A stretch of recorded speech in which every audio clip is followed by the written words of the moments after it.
Hello আমার প্রিয় বন্ধুরা, কেমন আছো তোমরা সবাই? চলে এসেছি আজকে তোমাদের মাঝে আবার একটা নতুন রেসিপি নিয়ে।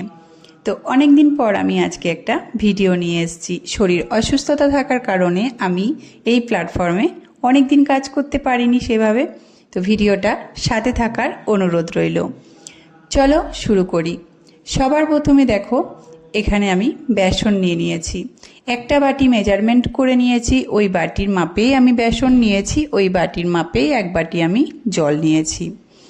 ভালোভাবে বেসনের সাথে জলটাকে আমি গুলিয়ে নেব।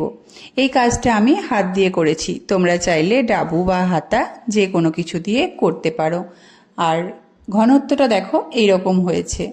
এবার আমি একটা তাওয়ার মধ্যে বেশ কিছুটা তেল দিয়ে তাওয়াটাকে ভালোভাবে গরম করে নেব। তেলটা এইভাবে একটু এদিক ওদিক করে দিতে হবে।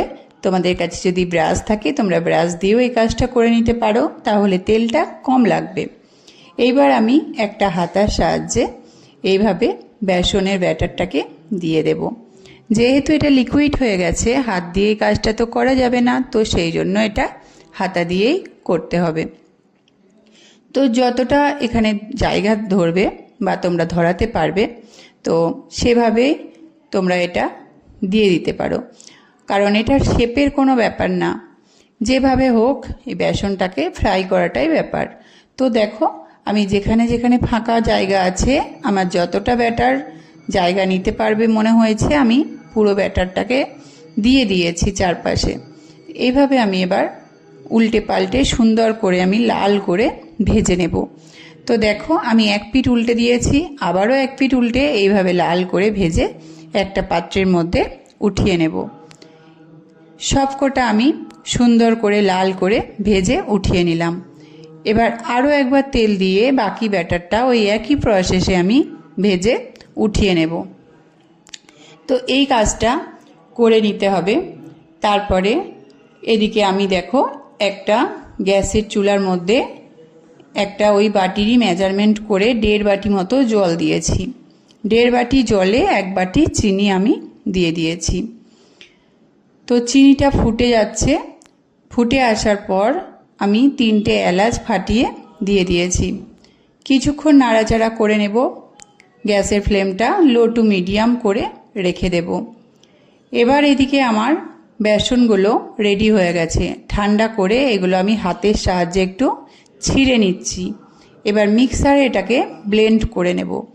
যাতে মিক্সারে ব্লেন্ড করতে আমার খুব সুবিধা হয়, তাই এটা একটু টুকরো টুকরো করে নিচ্ছি।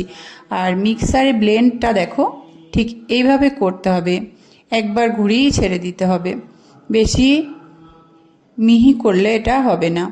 তো দেখো, এভাবে আমি পুরোটা বেসনটা করে নিয়েছি। এবার চিনি শিরার মধ্যে আমি এই বেসনের গুঁড়োটা দিয়ে দেব।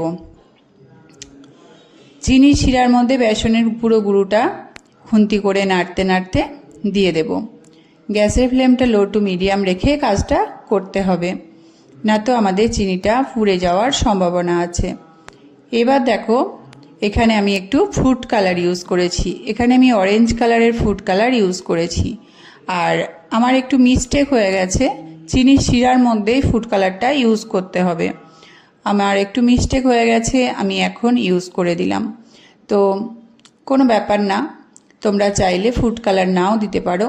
তো ফুড কালার দেওয়ার পরে দেখো, আমার এটা পুরো রেডি হয়ে গেছে লাড্ডুটা। এবার আমি এখানে একটা ঘি নিয়ে কিছুটা ঘি এখানে দিয়ে দিলাম। ঠিক নামানোর সময় এই ঘিটা দিয়ে নাড়াচাড়া করে নামালে কি হবে, পুরো লাড্ডুটার মধ্যে ঘিয়ের সেন্টটা থাকবে। তো অবশ্যই নামানোর আগে ঘি দিতেই হবে, তাহলে লাড্ডুর স্বাদ দ্বিগুণ বেড়ে যাবে। এবার গরম থাকা অবস্থায় হাত দিয়ে চেপে চেপে এভাবে লাড্ডুগুলোকে একে একে গড়ে নিতে হবে।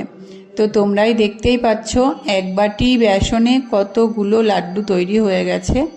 তো আমার ঘরে কৃষ্ণ ঠাকুর আছে, গোপাল আছে, বাপি রোজ গোপালের পুজো করে, আমি এইভাবে লাড্ডু করে দিই। কেমন লাগলো আজকে লাড্ডুর রেসিপি অবশ্যই কমেন্ট বক্সে জানাবে। ভিডিওটা ভালো লাগলে লাইক কমেন্ট শেয়ার করে দিও। নতুন বন্ধু হলে চ্যানেলটা সাবস্ক্রাইব করে পাশে থাকার অনুরোধ রইল। সবাই ভালো থেকো, সুস্থ থেকো। আজকের মতো এখানেই, টাটা।